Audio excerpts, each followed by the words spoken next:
আমরা পরিষ্কারভাবে দীপ্ত কণ্ঠে ঘোষণা করছি, এই দেশ আর কোনো অনলাইন প্রেসক্রিপশনের মাধ্যমে চলতে দেওয়া যাবে না।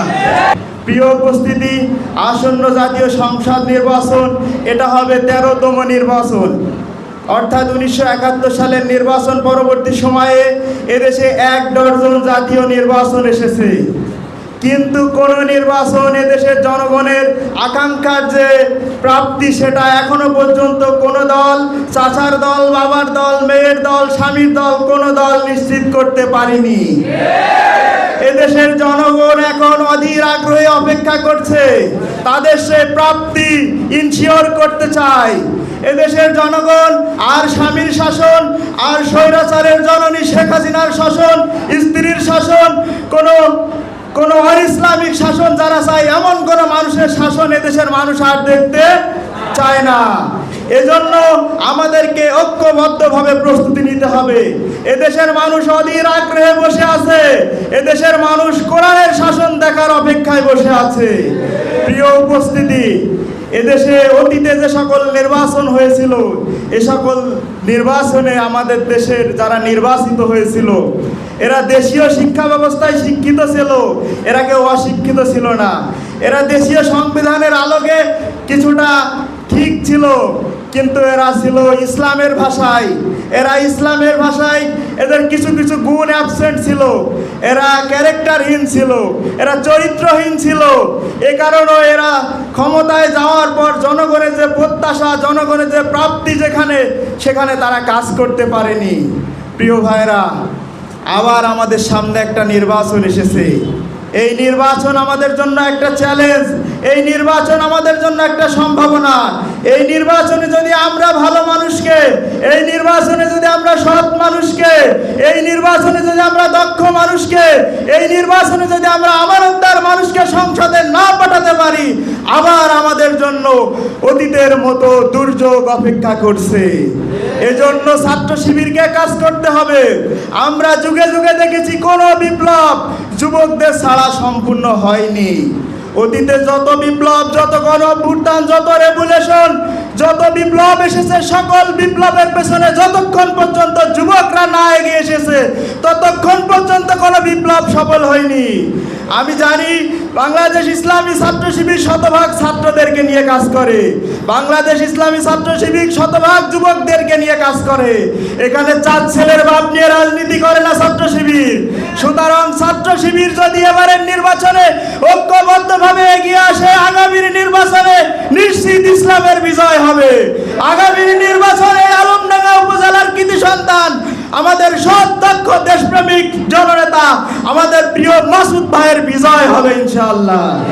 প্রিয় ছাত্র ভাইরা, আমরা দেখেছি নির্বাচনের আগে এ পার্টি, বি পার্টি, চাচার পার্টি নানাবিধ স্বপ্ন আমাদেরকে দেখিয়েছে। আমরা এও দেখেছি ক্ষমতায় যাওয়ার পরে যে যায় লঙ্কায় সেই হয় রাবণ। আমরা দেখেছি ক্ষমতায় যাওয়ার আগে বলে গণমানুষের কাজ করব, ক্ষমতায় যাওয়ার পরে বলে ব্রিজ করব, এই করব, হ্যান করব, ত্যান করব।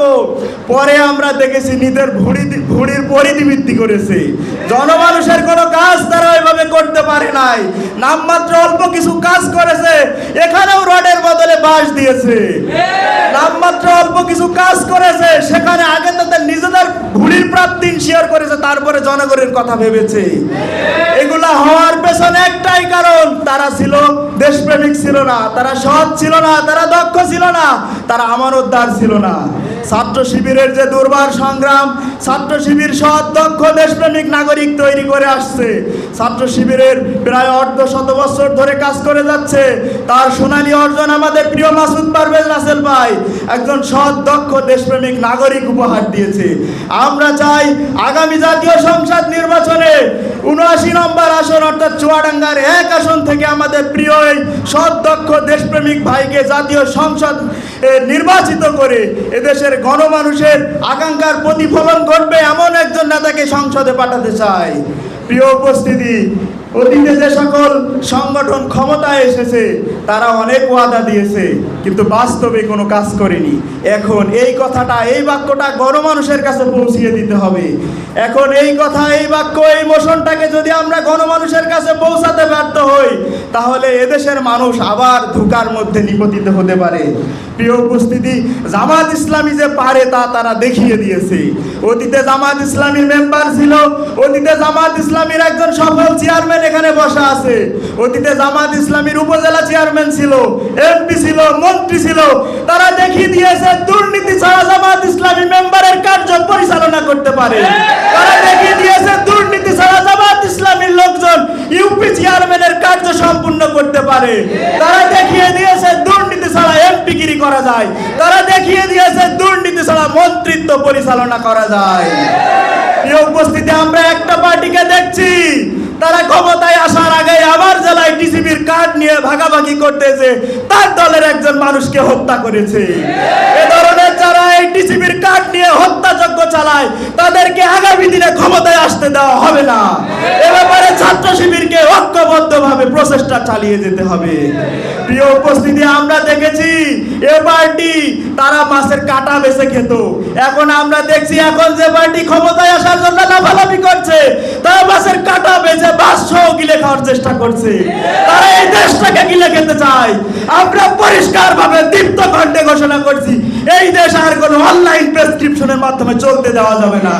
সুখে দুঃখে যারা দেশে লেগেছিল, সুখে দুঃখে জনগণের ফাঁসির মঞ্চে যাওয়ার পরেও যারা দেশের মানুষের সাথে ছিল, আমরা তাদেরকে এবারে রাষ্ট্রীয় ক্ষমতায় আনতে চাই ইনশাআল্লাহ।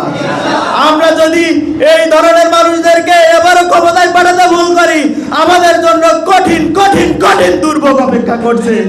আমি আশা করি আমরা এই আলমডাঙ্গা সহ চুয়াডাঙ্গা এক আসনের সকল মানুষের কাছে, এই যুবকরা তাদের এই সুন্দর ইসলামের দাওয়াত, ভালো মানুষের দাওয়াত, মসৃণ দাওয়াত থেকে আমরা পৌঁছাতে সক্ষম হব, এই প্রত্যাশা ব্যক্ত করে আমি আমার কথা শেষ করছি। ধন্যবাদ সকলকে। আসসালামু আলাইকুম ওয়া রাহমাতুল্লাহ।